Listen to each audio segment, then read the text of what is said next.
Hello everyone, it is Mr. Schreiber again, and I am here with my trusted art packet full of activities and lessons for us while we're at home away from school. Now, on page number 16, there is a project number 5 called the Agamograph, or is it Agamograph? I'm not quite sure. Agamograph?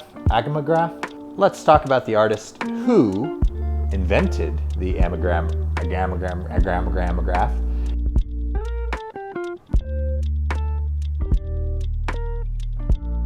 The Agamograph was named after the artist Yakov Agam, who was a painter and sculptor. Let's look at some of his artwork to see just what he made. Interesting. It's a rectangular painting. There's a lot of white, a lot of black, a lot of color, but it's all kind of mixed up. It looks like there's strips of color, like a black strip, then a white strip, then a black strip. Alright, and here's another painting by our artist today, and again, it looks like this painting is broken up into long strips. Within this painting, you can also see a lot of shapes, triangles, squares, some semicircles, some half spheres. Bob, what do you say we make a Yakov Agam painting? Sound good to you? Okay. Barbara, what do you think? A Yakov Agam painting? Sound good to you? Okay, I think she likes it. Okay, so what you're gonna need is 3 pieces of paper. 2 of the pieces are gonna be small, and 1 of the pieces is gonna be big. To be exact, 2 pieces are going to be half the size of the 1 piece, so that the 2 pieces would perfectly be able to fit into the 1 piece. Now you need to decide what you're going to draw or paint on each of the 2 smaller sheets of paper. I want you to think about opposites for this project. Pick 2 things that are opposite from one another. So, for example, maybe you could pick sun and moon. Maybe you could pick something that's big and something that's small. Maybe you could pick a dog and a cat. Think of 2 things that are sort of different or opposite from one another. What am I going to choose? Barbara, do you want some food? For sure. Let's get you some food. What a good cat. And I decided to draw some simple Charmander and Squirtles. And of course, I resorted to the internet to help me draw these things.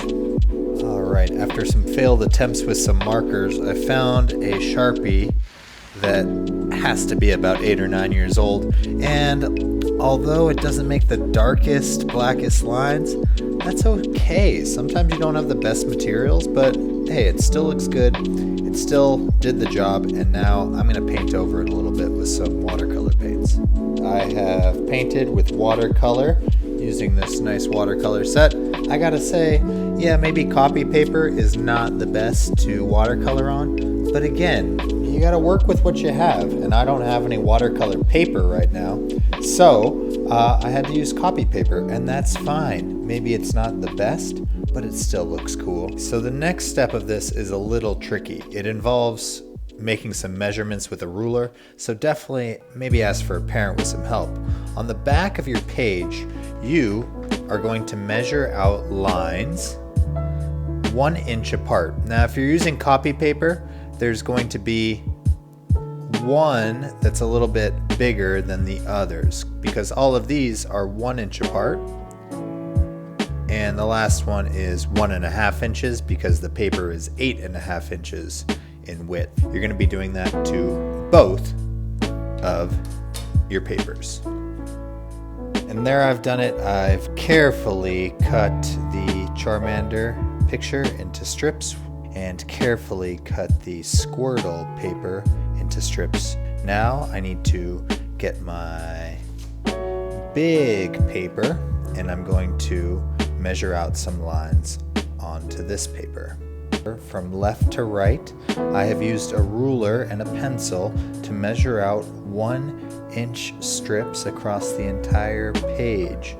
But at the end, I have made 2 1.5-inch spaces for those 1.5-inch papers. Right, the next step is going to be folding along these lines in an accordion style like that. There it is. After some very careful folding, I have folded my entire large paper in an accordion style like that. Now, you can see instead of my last one being 1.5 inches, it's actually my first one. So I'm going to flip this around so that the first spaces are the 1.5-inch one. Now what I'm going to do is everything that is on the left of the accordion, on the left side of the accordion, I'm going to glue the Charmander one to, like this.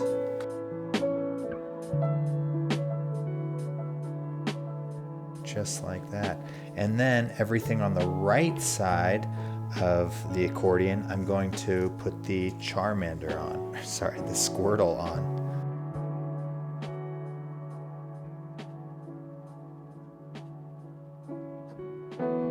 And I'm going to glue them on right now. It took one small glue stick and a little bit of a big one to get through it. And I misplaced some of the strips at first.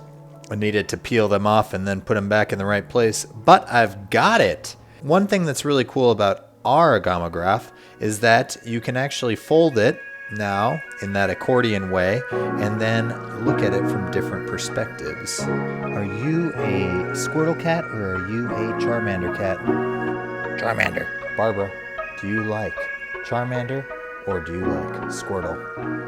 Squirtle. When viewed from the front, it looks equal parts Charmander and Squirtle. But if we go to the left, look what happens. Squirtle starts to disappear, and all that we can see is Charmander. Let's try the other direction. Alright, if we look from the right, Charmander starts to disappear, and all that we can see is Squirtle. Fantastic! Charmander, Squirtle. Incredible! Alright everyone, thank you for joining me. I hope that you also could make a Agamograph. And from Bob and I, goodbye.